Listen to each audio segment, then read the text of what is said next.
Ancient History of Afghanistan. Published February the 19th, 2018. Further information can be found at the end of this recording. Archaeological exploration of the pre-Islamic period of Afghanistan began in Afghanistan in earnest after World War II and proceeded until the late 1970s when the nation was invaded by the Soviet Union. Archaeologists and historians suggest that humans were living in Afghanistan at least 50,000 years ago, and that farming communities of the region were among the earliest in the world. Urbanized culture has existed in the land from between 3000 and 2000 BC.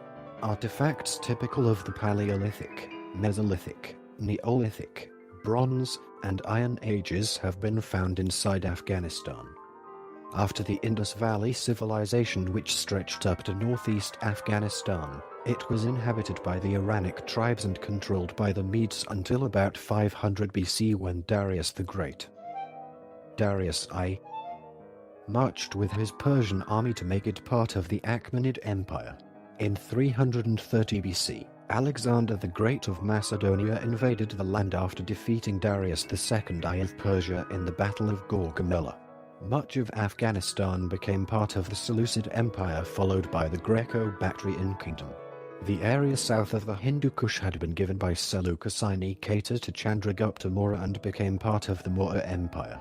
The land was inhabited by various tribes and ruled by many different kingdoms for the next 2 millenniums.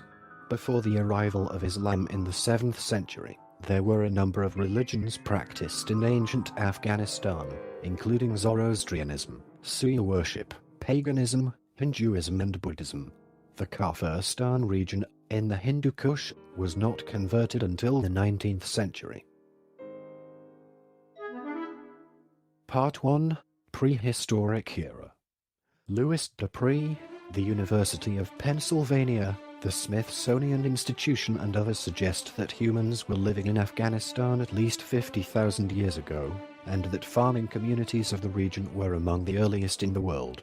Quote, archaeologists have found evidence of human habitation in Afghanistan from as far back as 50,000 BC. The artifacts indicate that the indigenous people were small farmers and herdsmen, as they are today, very probably grouped into tribes, with small local kingdoms rising and falling through the ages. Afghanistan seems in prehistory, as well as in ancient and modern times, to have been connected by culture and trade with the neighboring regions.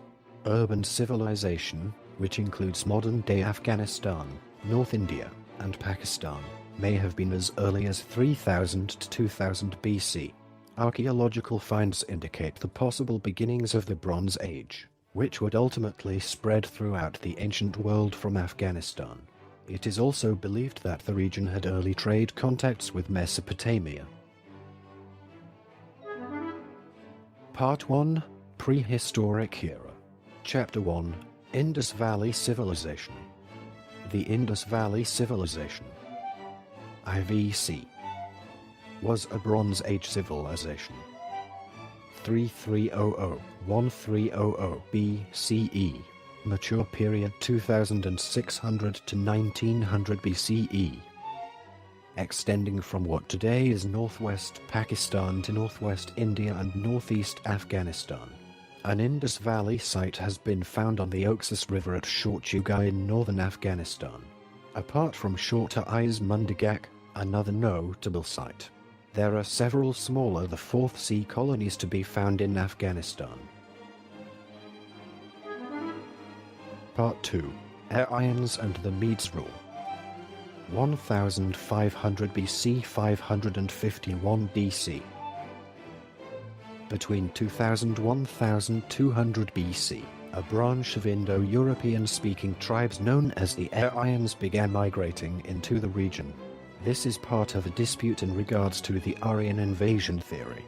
They appear to have split into Iranic peoples, Nuristani, and Indo-Aryan groups at an early stage, possibly between 1500 and 1000 BC in what is today Afghanistan, or much earlier, as eastern remnants of the Indo-Aryans drifted much further west as with the Mitanni. The Iranians dominated the modern-day plateau, while the Indo-Aryans ultimately headed towards the Indian subcontinent. The Avesta is believed to have been composed possibly as early as 1800 BC and written in ancient Aryana.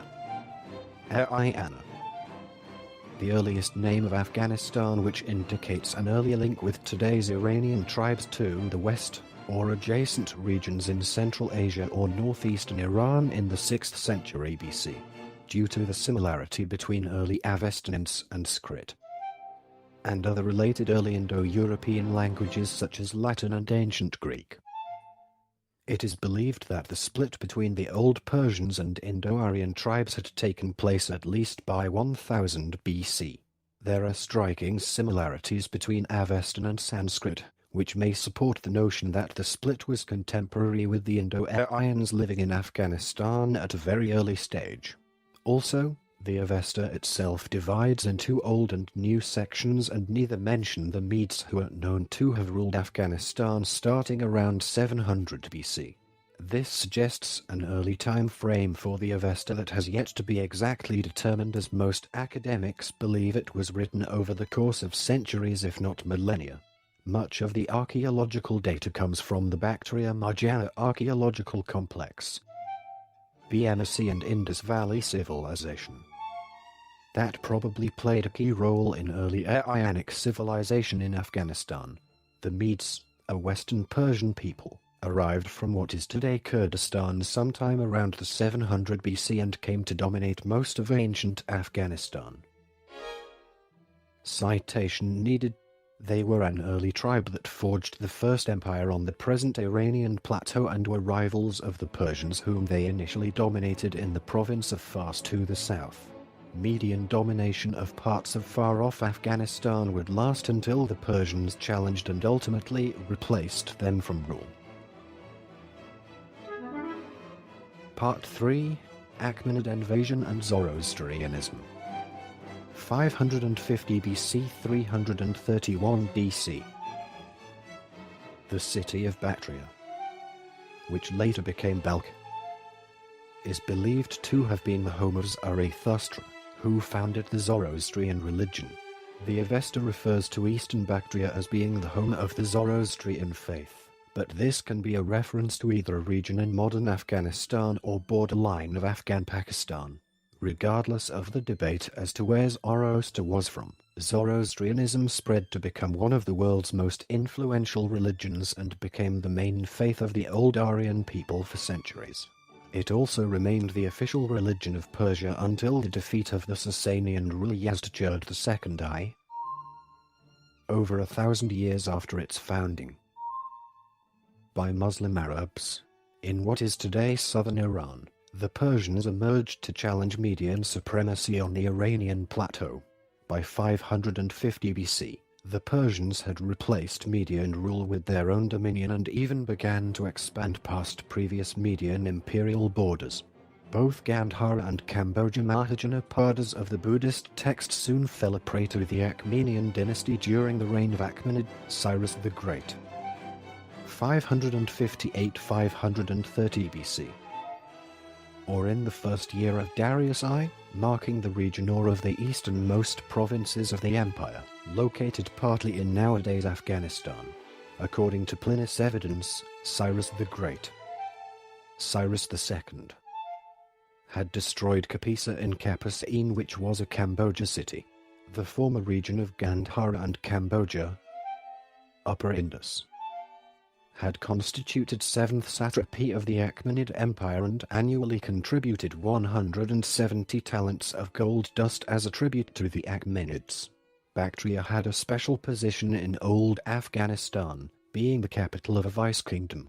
By the 4th century BC, Persian control of outlying areas and the internal cohesion of the empire had become somewhat tenuous. Although distant provinces like Bactriana had often been restless under Achaemenid rule, Bactrian troops nevertheless fought in the decisive Battle of Gaugamela in 330 BC against the advancing armies of Alexander the Great. The Achaemenids were decisively defeated by Alexander and retreated from his advancing army of Greco-Macedonians and their allies. Darius II, the last Achaemenid ruler, tried to flee to Bactria but was assassinated by a subordinate lord, the Bactrian-born Bessus, who proclaimed himself the new ruler of Persia as Artaxerxes V.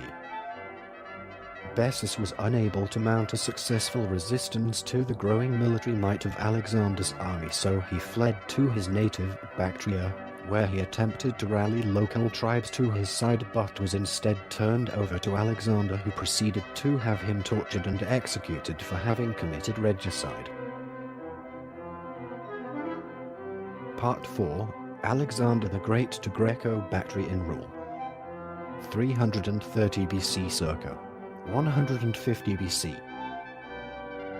Moving thousands of kilometers eastward from recently subdued Persia, the Macedonian leader Alexander the Great encountered fierce resistance from the local tribes of Arya, Satrapi, Drangiana, Arakosia, south and eastern Afghanistan, northwest Pakistan, and Bactria, north and central Afghanistan.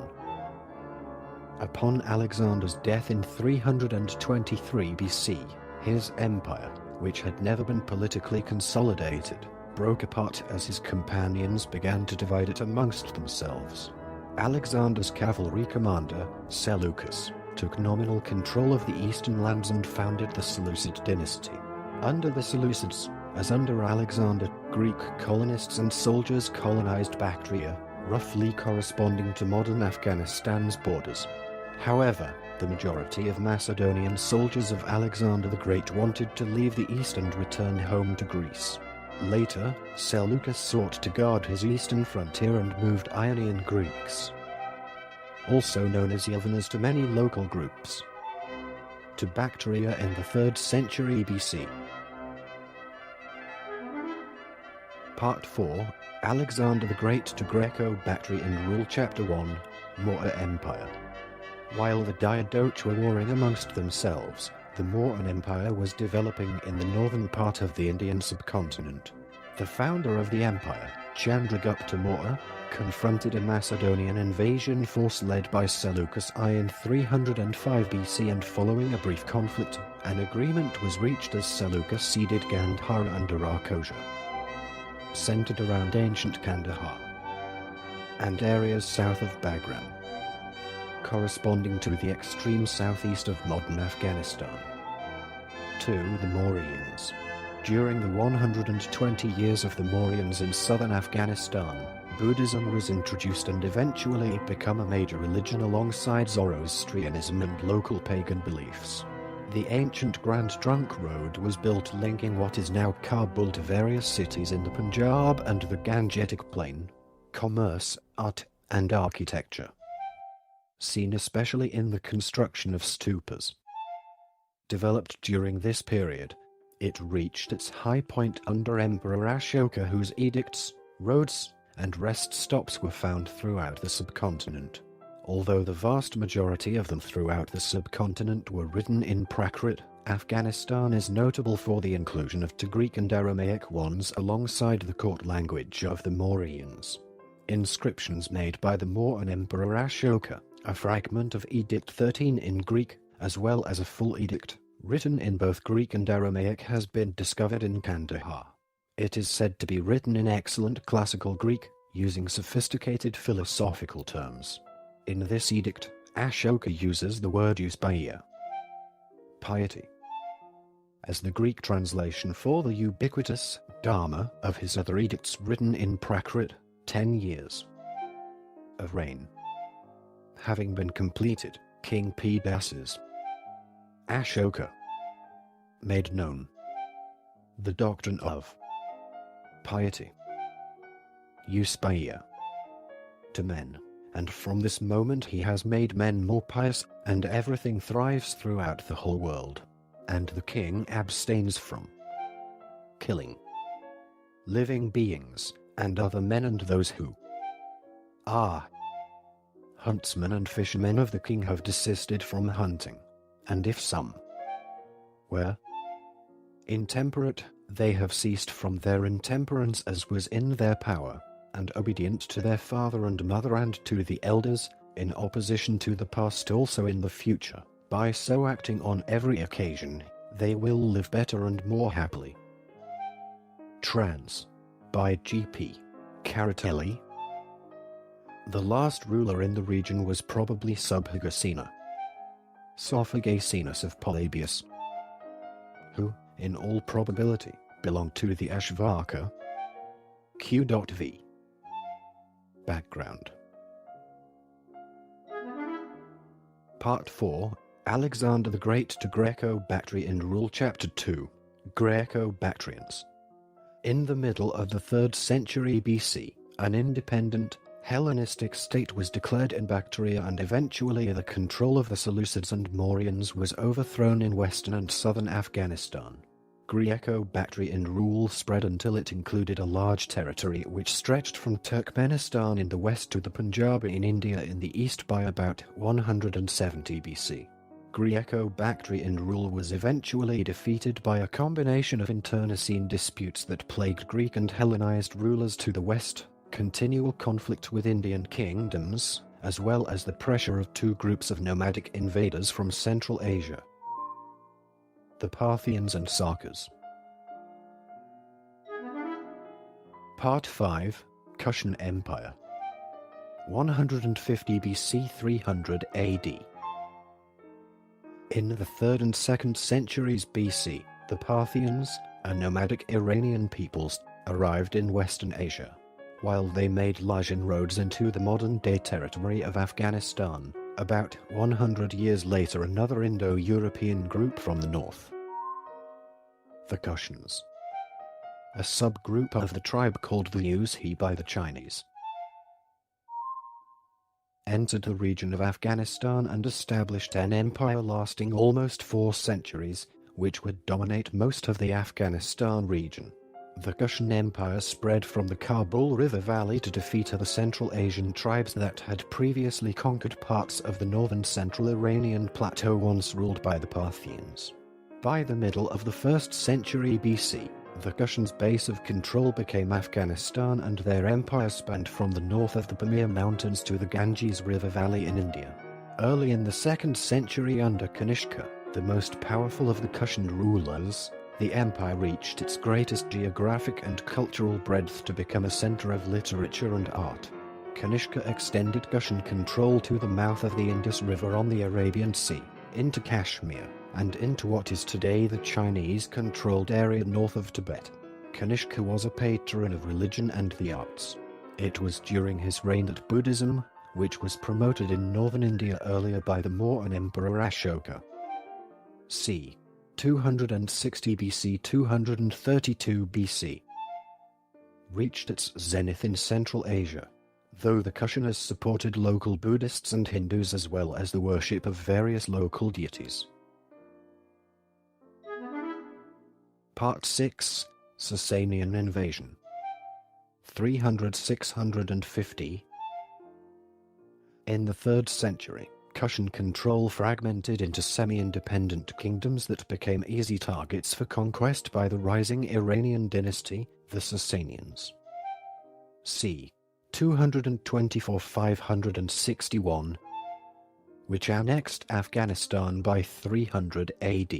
In these far-off easternmost territories, they established vassal kings as rulers, known as the Kushanshahs. Sasanian control was tenuous at times as numerous challenges from Central Asian tribes led to instability and constant warfare in the region. The disunited Kushan and Sasanian kingdoms were in a poor position to meet the threat of a new wave of nomadic, Indo-European invaders from the north. The Hephthalites, or White Huns, swept out of Central Asia around the 4th century into Bactria and to the south, overwhelming the last of the Kushan and Sasanian kingdoms. Some have speculated that the name Afghanistan, land of the Afghans, derives from which could be an adjective such as brave, chivalrous, valor, which was to use for the people in today's Afghanistan. Historians believe that Hephthalite control continued for a century and was marked by constant warfare with the Sasanians to the west, who exerted nominal control over the region. By the middle of the 6th century, the Hephthalites were defeated in the territories north of the Amu Darya. the Oxus River of antiquity, by another group of Central Asian nomads, the Gokturks, and by the resurgent Sasanians in the lands south of the Amu Darya. It was the ruler of Western Gokturks, Sajin. A.K.A. Sinjibu, Silzabal and Yandu Khan, who led the forces against the Hephthalites who were defeated at the Battle of Tashkent, and at the Battle of Bukhara. Part 7, Kabul Shahi. The Shahi dynasties ruled portions of the Kabul Valley in eastern Afghanistan and the old province of Gandhar, northern Pakistan and Kashmir. From the decline of the Kushan Empire in the 3rd century to the early 9th century, they are split into two eras, the Buddhist Shahis and the later Hindu Shahis, with the changeover occurring around 870 and ruled up until the Islamic conquest of Afghanistan. When Xuanzang visited the region early in the 7th century, the Kabul region was ruled by a Kshatriya king, who is identified as the Shahi Kingal, and whose name has been found in an inscription found in Gardez. The Turkic Shahi regency was overthrown and replaced by a Moghul Shahi dynasty of Brahmins who began the first phase of the Hindu Shahi dynasty. These Hindu kings of Kabul and Gandhara may have had links to some ruling families in neighboring Kashmir and other areas to the east. The Shahis were rulers of predominantly Buddhist, Zoroastrian, Hindu and Muslim populations, and with us patrons of numerous faiths, and various artifacts and coins from their rule have been found that display their multicultural domain. In 964 AD, the last Moghul Shahi was succeeded by the Janjua overlord, Jayapala, of the Pandavanshi dynasty. The last Shahi emperors Jayapala, Anandapala and Durluk Khanpala fought the Muslim Ghaznavids of Ghazna and were gradually defeated. Their remaining army were eventually exiled into northern India. Part 8, Archaeological remnants. Most of the Zoroastrian, Greek, Hellenistic, Buddhist, Hindu and other indigenous cultures were replaced by the coming of Islam, and little influence remains in Afghanistan today. Along ancient trade routes, however, stone monuments of the once flourishing Buddhist culture did exist as reminders of the past. The two massive sandstone Buddhas of Bamiyan, 35 and 53 meters high, overlooked the ancient route through Bamiyan to Balkand, dated from the 3rd and 5th centuries. They survived until 2001, when they were destroyed by the Taliban.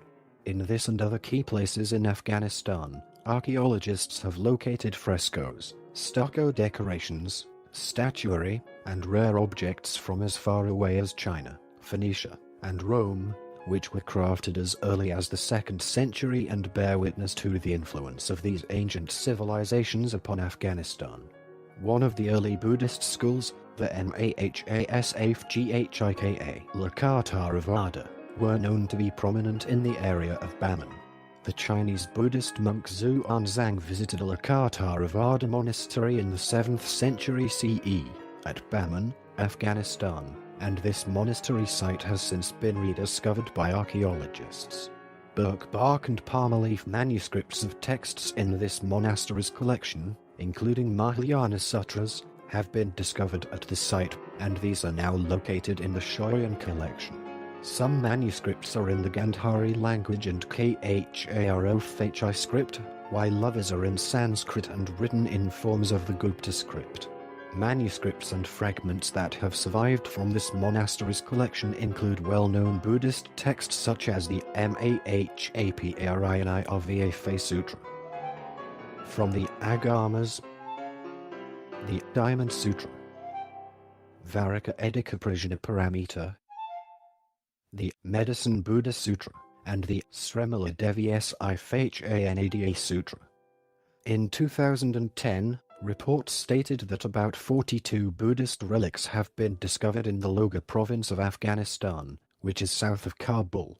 Some of these items date back to the 2nd century according to archaeologists. The items included 2 Buddhist temples, stupas, Buddha statues, Frescoes, silver and gold coins and precious beads. Quote.